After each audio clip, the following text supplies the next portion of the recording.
Welcome back to Capitol Tonight. Two state senators are pushing for more information regarding how the company Public Partnerships LLC was chosen as the single fiscal intermediary for New York's CDPAP program. The Consumer Directed Personal Assistance Program is a New York State Medicaid program responsible for allowing individuals with disabilities to hire their own caregivers. The transition from hundreds of fiscal intermediaries to just one has been fraught with problems, according to some consumers, and a recent legislative hearing on the issue has opened the door to questions regarding how PPL was selected by the state in the first place. Tonight, we're going to get an update from one of those state senators, Hudson Valley Democrat State Senator James Skoufis. He chairs the Committee on Investigations and Government Ops. Welcome back, Senator. Good to see you. Always good to see you. So I understand that you and your colleague, Senator Gustavo Rivera, have an update for us. What's going on? That's right. We had a hearing, as you described, at the end of summer. I think anyone who was an objective onlooker or participant in that hearing would tell you and your viewers that the testimony that we received from the Department of Health and PPL, the company that was awarded this contract, was entirely unsatisfactory. Quite frankly, it was embarrassing how unprepared, woefully unprepared they were and evasive they were. And so as a next step, which we shared today, we actually sent out yesterday a follow-up in the form of what we call document and information requests. These are requests that the Investigations Committee has frequently sent out over the years whenever we're involved in an inquiry, and it's pages and pages of questions, requests for communications, think emails and text messages, etc., descriptions of meetings. And Senator Rivera and I delivered those yesterday. We have a deadline. We expect answers due back in the next several weeks, and we look forward to actually substantive and honest answers this time. At the hearing, it was so counterproductive in a lot of ways that we got a follow-up letter from the Department of Health shortly after the hearing, effectively conceding that they were untruthful at the hearing and they needed to clarify all sorts of answers they provided. So hopefully we get some real, honest, truthful answers this time around. Our reporter, Kate Lisa, was there in New York City for that particular hearing, and she did some great reporting on that. But remind us what happened during the hearing that you and Senator Rivera found just completely unhelpful. Yeah, so there are two elements to this in my mind, broadly speaking. There's the element that has to do with the actual transition from hundreds of these companies to one company and the tumultuousness that ensued with that transition, and in particular the impacts on consumers and the caregivers that are part of this system. And then the second piece, which I am particularly interested in, very interested in, is how this contract was awarded. Because by any standard, there is a lot of smoke here that would indicate that a thumb was put on the scales in favor of PPL, this one particular company that was provided the contract, to the point where during budget negotiations, there was actually a bill draft from the executive, the governor's office, that attempted to name the company, PPL, on a no-bid contract.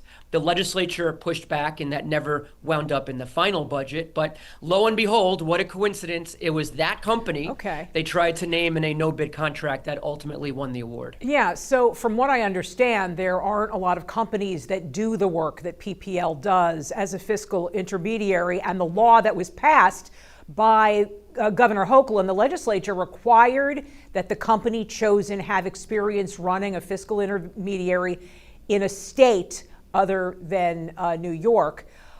There were other agencies that applied, were there not? Do you know why they weren't successful?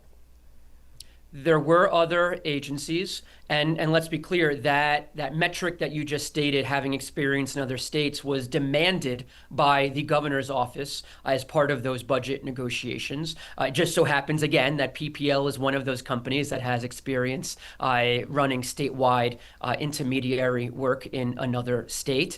And likewise, interestingly, during the actual RFP, there was a last-minute amendment that disqualified a whole bunch of bidders that otherwise were qualified up till that point. PPL, of course, was one of the surviving bidders after that amendment So you're was saying made. that the But even whole, after whole that request point, for proposals was tailored to make sure that PPL was the ultimate victor? well, so that's the allegation that some are making. There's actually a bid rigging lawsuit that is ongoing right now that alleges that. And but even after the tailoring or alleged tailoring and amendments and the parameters that were put in place, there were still, I think, roughly 6 or 7 bidders who were qualified. And then there were 3 scorers, 3 individuals who scored all of the bids. And there's not been a lot of reporting on this. It's something we are digging into. But again, lo and behold, the DOH scorers decided that PPL ought to be awarded the contract that they were attempted to be given in a no-bid fashion just months prior. They did. PPL does have experience in, I think, 4 other states doing this. So it's not like they just came out of the blue. That's correct. And, I'm not making any judgment calls as to, PPL's veracity or, whether they should have been a qualified bidder. Certainly, according to the parameters, they were qualified to bid. But again, I'm not prepared to say that there was bid rigging or bid steering, but there is certainly a lot of smoke to indicate that there might have been some steering going on. There's not always fire at the end of smoke, but oftentimes there is. And so that's something that we're looking very significantly into. Some of the consumers who have been through this transition are not happy about it. They're very vocal about how unhappy they are. How will this investigation bring them relief, since this issue impacts their day-to-day lives? Well, I think it's already been helpful in the sense that we've spotlighted and in many ways shamed PPL and DOH into doing better in some areas. There's still many areas where there are a lot of complaints and there are a lot of problems and issues, but certainly public pressure has been brought to bear in a way that I think has pushed the stakeholders here to at least do a little better in some of these areas. But look, there's no question, the law is the law. The budget bill was the budget bill that passed. Unless we pass something else that undoes it, this is the reality that we have to live with. There's a state contract that's been issued to this company. And so we'll see if there was impropriety. That certainly may have some bearing on PPL's future doing this work. But in the meantime, the law is the law. We have been discussing the CDPAP program with Hudson Valley Democrat State Senator Jim Skoufis. Great to see you. Thank you again for the update. We appreciate it. Thank you, Susan. Thanks for watching our YouTube channel. Let Spectrum News be your resource for balanced, in-depth political coverage. And click the subscribe button here. You can also download our app and watch us on TV to learn more about the candidates, where they stand on the issues, and more. We'll see you then.